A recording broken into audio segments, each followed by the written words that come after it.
Hey, Magic fans, welcome back. This is your captain speaking here on Captain Class MTG. We got a new secret lair out there. Secret lair alert.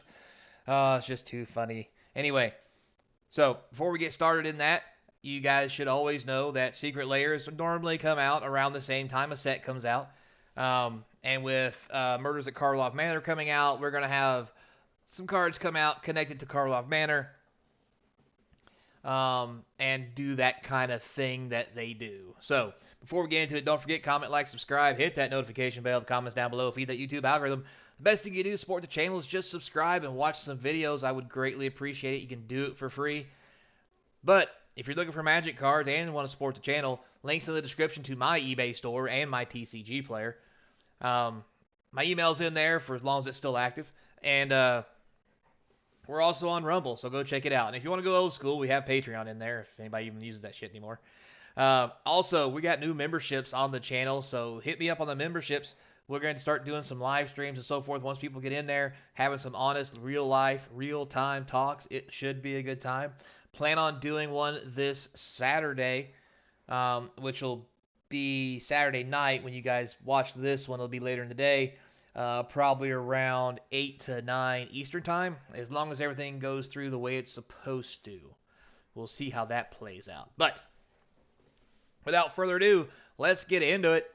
So, this secret layer starts with Dire Undercurrents. This secret layer is called Hard Boiled something. It's awful. The name is just freaking awful. It's terrifying. Anyway, we have apparently a poster style for movie cards again. This style has become very popular, especially with Lord of the Rings Christmas edition coming out, making it very popular, and other secret layers in this style selling well. I mean, not as well as they would like, but better than most, we'll just say. So here we have Dire Undercurrents. It is a blue-black split for 2 blue-black, 3 colorless, 5 mana spell, enchantment. Whenever a blue creature enters the battlefield under your control, target player draws a card. Whenever a black creature enters, target player can discard a card. Not a bad card. Doesn't see a whole lot of play. It's from Shadowmoor, I believe, is the last place it was at. Hasn't seen any reprints. So this will be the first reprint of Dire Undercurrents. And because of that, this card is sporting a nice $10 value. So, not too shabby. We're actually on a good start. So, let's hope we can keep it going. All right, so next, we're going to look at Obeka Brute Chronologist. Oh, damn it. There goes the money. So, this is a red, blue, and black, and 1 for a 3/4 Ogre Wizard. Tap target player whose turn it is may end their turn. Yeah. So, unfortunately, I think this was last printed around the Ikoria age. Don't quote me on that. I don't know. Honestly, can't remember. So, sorry about that. I will admit, this art is actually kind of cool. Like the whole broken glass and all that stuff. It's pretty sweet. Pretty sweet art. Unfortunately, this is going for about a quarter. So much for making money or having some value, I guess. We'll see how the rest of it plays out, but going from a $10 card to a quarter doesn't instill a lot of faith, we'll say, in where we're going with this. Now, with that being said, I would probably still pay $2 to $3 for this card. I think it looks great. I like the art. And it's that whole poster theme, right? I don't know. It just looks cool. Maybe because it's different. Maybe because it harkens back to my younger years. Real young. Way back. Anyway, so we have that one. Next we have in the one is Reconnaissance. 1 white enchantment. 0. Remove target attack creature you control from combat and untap it. So, very interesting card. I think this was around the Onslaught era.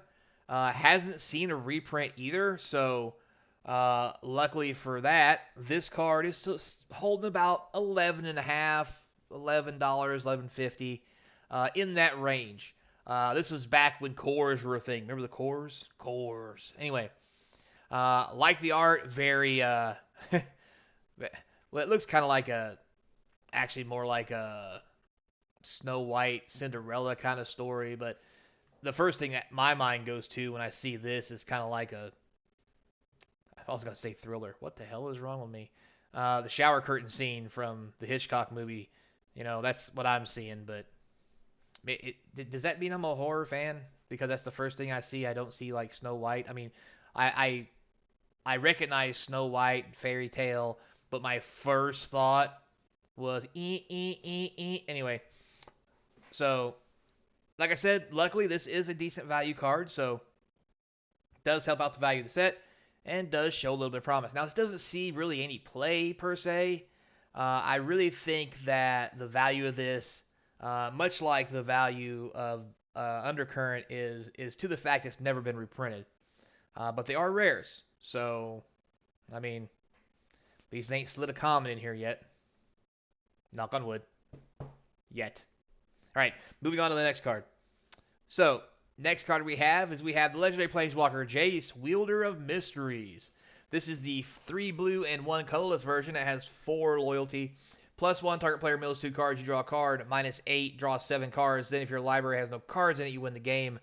If you would draw a card while your library has no cards in it, you win the game instead. Very interesting. I do like the art, the whole sneaky detective style. However, I think it would have been cooler if they had Jace with like a hat and some other stuff, more detective style, but still with his markings on it. That I thought would be really cool. But with that being said, I still like this art. I still like the portrayal. It looks really cool. Now, with that said, I forget the last time this was printed, and I can't think about it. I can't think of it off the top of my head. Sorry about that. But it does see a little bit of play in Commander because of what it does.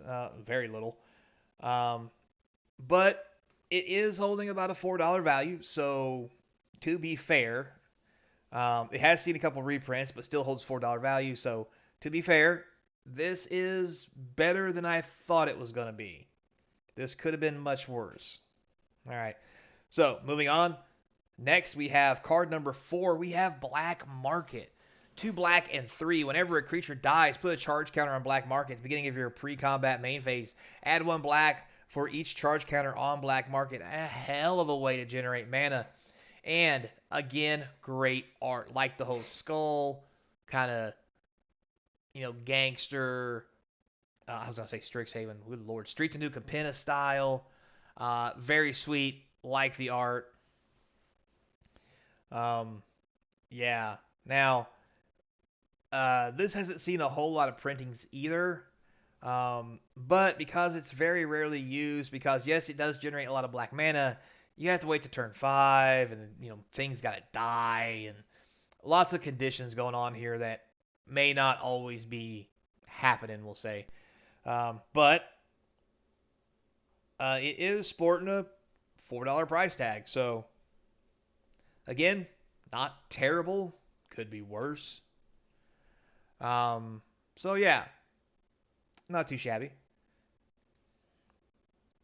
Not too shabby at all. So, with that said, that is all the cards. That is a total of 5 cards in this secret lair.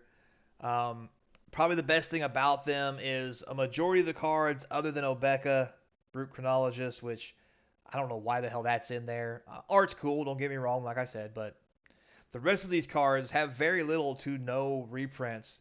So it's going to give the set some value. Now, this also could mean that these cards are getting ready to get reprinted in the next set because Wizards. But anyway, currently this set of 5 cards is running a value of about $30 if you were to go to TCG Player and buy the cheapest copies you could get. So with this coming out at maybe $29.99 would be pretty good price. Actually, probably a steal since it's special art. $39.99 for foils would be spectacular because since some of these cards don't have a whole lot of printings or reprints at all, foil copies are kind of pricey. So all in all, I give this one actually probably a B+. These cards aren't overly priced. They're gonna drive, and they're not heavily used. They also are not heavily reprinted. So there's a lot of value here that's not gonna wreck someone's collection. Plus, it gives you some cool cards you can make some decks out of just for giggles. Like, there's a lot going on here that doesn't damage the environment, and I like that. and it doesn't damage the environment in several ways. Plus, the card value itself is close to the price of the cards. So, kudos for that as well. So, yeah. With that said, guys, I hope you enjoyed it. I hope you like it. Stay tuned for tomorrow, which would be Sunday, I think, by the time the video gets posted. This weekend, I'm gonna hit up and start doing some research. We're past spoiler season, I believe. Time to actually get back into some nitty gritty and have some serious talks about where Magic is going and why a lot of people are mad and a lot of people are happy. And if you know anything about me, I'm just giggling all the way to the bank. So, with that said, guys, don't forget, comment, like, subscribe. Until next time, be kind. And as always, I hope to see you across from the game table. I swear to God, if they keep making cards like this that stare at you, so fucking creepy. Jesus.